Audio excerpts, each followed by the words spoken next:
a lightweight portable satellite antenna rotator kit, the PSR-100. Let's take a look.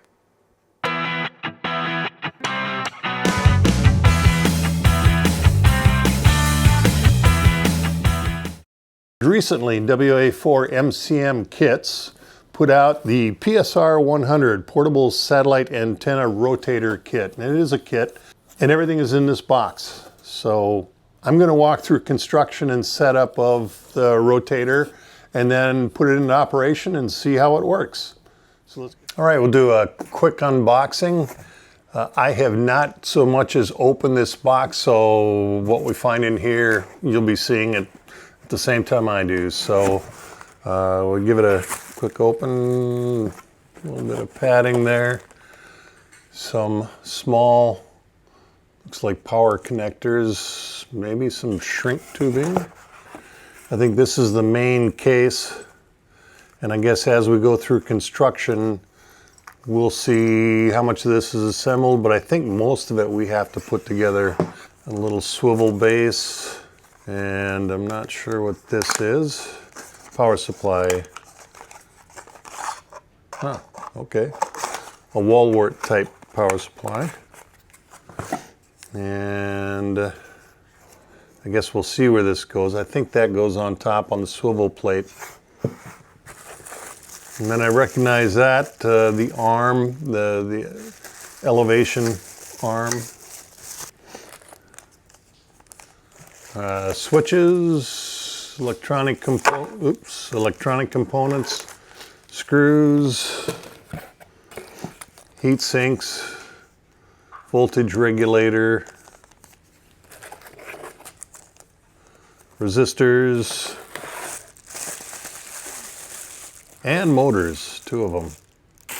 There's a circuit board in here, but I imagine that's inside because I'm guessing that it has to fit inside. Okay, yeah, I'm not gonna pull this out. That's just all gear parts and electronics. I do see a circuit board in the top here, but that's how the box is packed. All right, so we'll get started. There's two manuals you have to download for this. One is the assembly manual, the other one's the operations manual. Right now I've got the assembly manual, and we're gonna get started. And the first step is the electronics. We've got the circuit board, we've got all of our components, and so we're gonna do some soldering. It's great, I love this. It brings me back to the old Heathkit days. A lot of fun. The circuit board is pretty straightforward. Everything's marked and well laid out, easy to identify. The soldering pads are fairly small, so you got to use a good fine point soldering iron.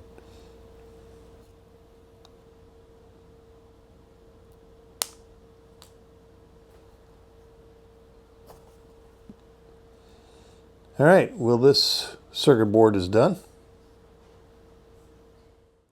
Okay, so we've got the circuit board already completed. I've attached the peripherals to it so we can do the testing now before we install the electronics into the body itself. And to do that, plug in the power. Pilot light comes on. I've already set the COM port on this, and since there's a reading, it shows that we're connected.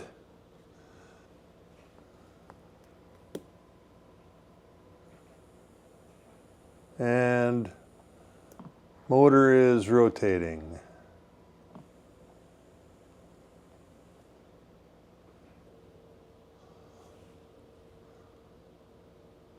You see the elevation. Functioning.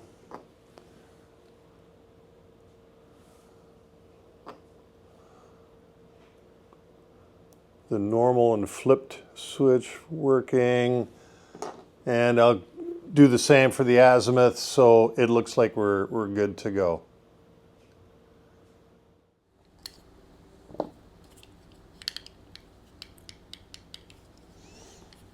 All right, so moving on to the actual build of the construction of the body here. I've already inserted the circuit board into the lower part and attached the switches and the power plug onto the second level, inserted the motor and bolted it down. Now we're going with the shafts, and it's coming along very well. The mechanical assembly goes a lot faster than the electronics. I guess that's expected, but everything fits well so far. I'm very pleased with it. Well, I've completed the build. Everything went together very well. I'm very impressed with the tolerance. It's all tight fitting. I don't feel like anything's going to be loose or wobbly while it's tracking satellites. So all in all, it's a very good build. I'm very pleased with it. Before we move on, if you're getting anything out of this video or any of my videos, please like and subscribe. Now on to calibration. So we open up the companion software here. If it doesn't connect right away, this button over here is a wake up button here that it just prompts the rotator, the Wi-Fi, and it should connect directly. After everything's wired together and set up and ready for calibration, then you do the calibrate. And these steps, I've already calibrated, but these steps will walk you through. Basically, you're assigning a voltage to the different angles and degrees, and it's very straightforward, not difficult. And so once it's calibrated, and right now we're at 0 degrees azimuth and 0 degrees elevation. So we can plug in degrees here and have it go, say, 45 degrees with a target elevation of 45. So 45 and 45, and then we execute. And the rotator will move to that position. 45 degrees azimuth and 45 degrees elevation, and we can move it back 0 and 0 to the starting point.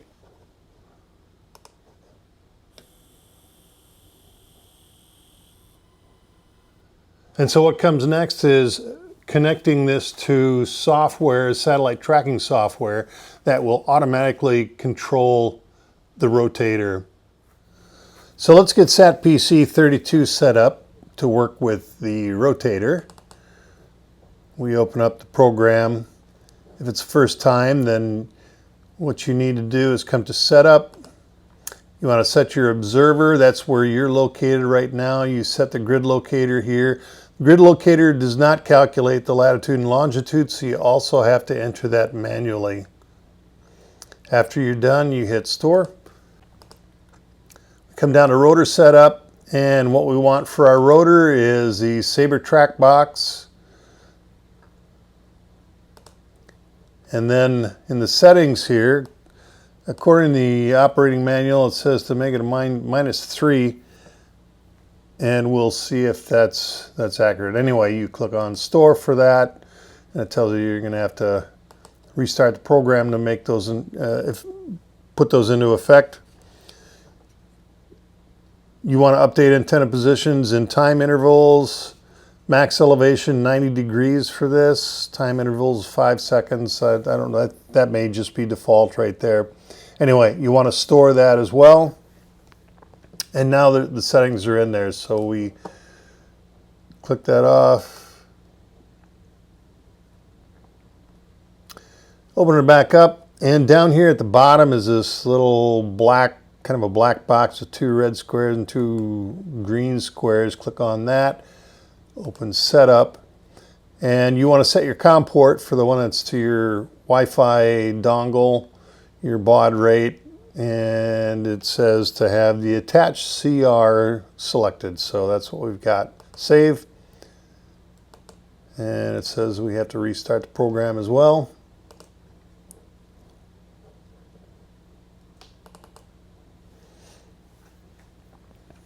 So I'm not going to go through a tutorial of how to use SatPC32. There's a lot of stuff on the web that teaches you how to do that. But real briefly, your satellite's over here. You populate these satellites from here. You move them over into the selected category, and it will put them in this box here. This will tell you the next satellite's coming up, or the time to their next pass. So we don't click on it here, we just look for the number. SO50 will be here in 43 minutes. It is letter G. Then we come down here to find letter G. We click on letter G, and that brings us to that satellite. So this is SO50 coming down around Antarctica. You also want to look up here in this corner here. This will save you a lot of heartache. This R should be plus. If it's not plus, click it and make it plus. That means that you're activating the rotator. And otherwise, I should be good to go. So let me give it a shot and see if we're in business.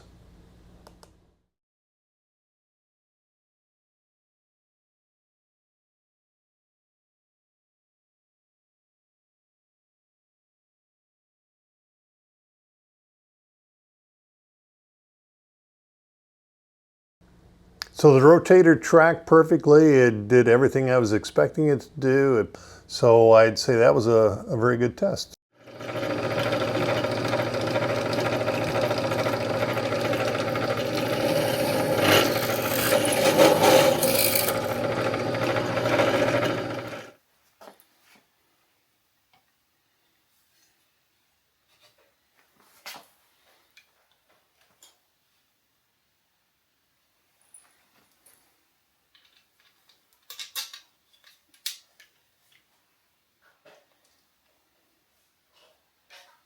All right, for this pass, we're going to attempt to do a QSO through AO7.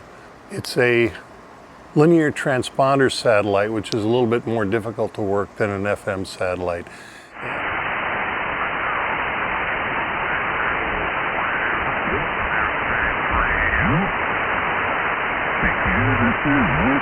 Kilo 3 uniform, WA4MCM Kits.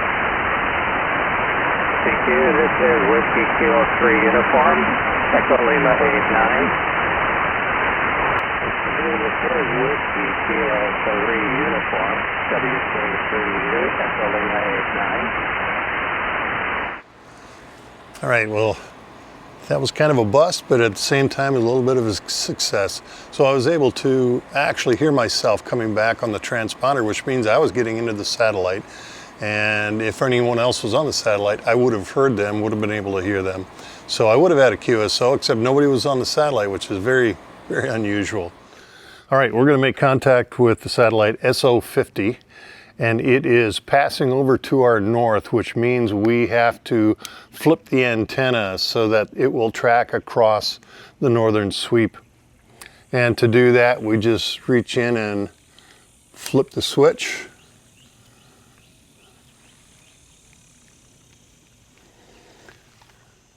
The antenna rotates around 180 degrees.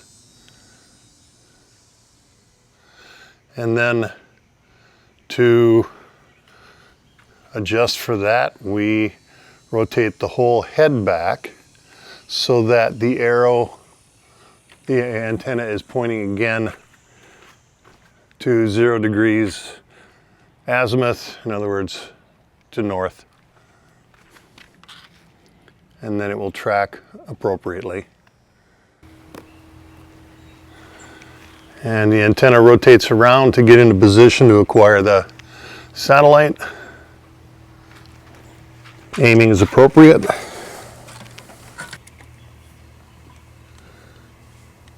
Oops.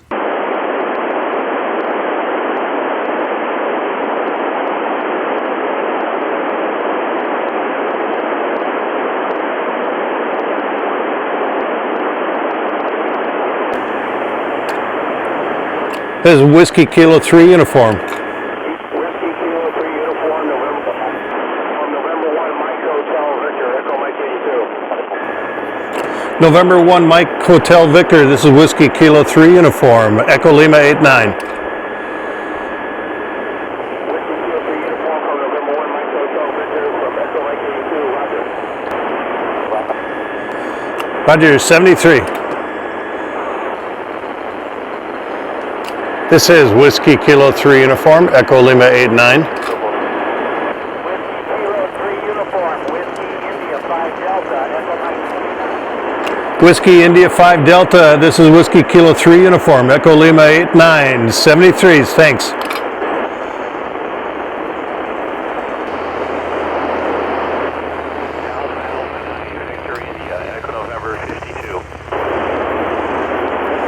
Alpha Alpha 9 Victor India, this is Whiskey Kilo 3 uniform, Echo Lima 89.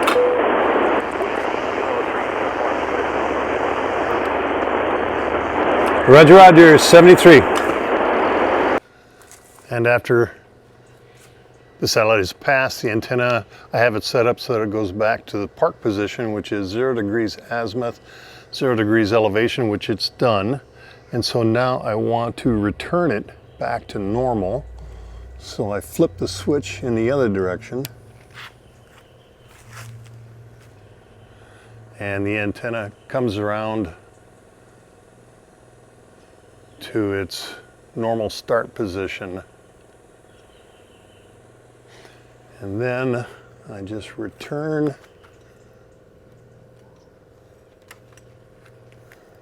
the antenna to its north alignment. Oops.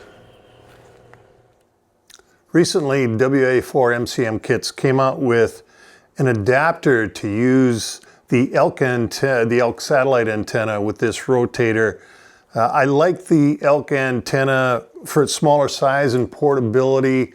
It's a dual band long periodic antenna that covers both 2 meters and 70 centimeters.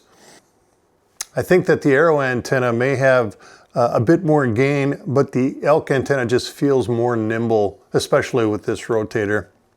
One thing I do note about the PSR-100 rotator is that I do get some RFI spikes. They're spread out enough that I can work around them, so it hasn't proved a problem with my operating. And so that's the PSR-100 satellite antenna rotator kit. So a few takeaways from my several months of using this right now. It is a light duty antenna rotator and it's not waterproof, so you can't leave it outside. But of course, the benefit of this rotator is the fact that it's small and portable. You can take it around. But it's also really only designed for single handheld type antennas like the arrow or the elk antenna. And you want to minimize excess coax hanging off the rear of the antenna. It really kind of puts stress on the rotator. You want to keep your runs short. But overall, I do really like this antenna rotator. It's small, portable, easy to carry around. Just put it in the back of the truck and take off.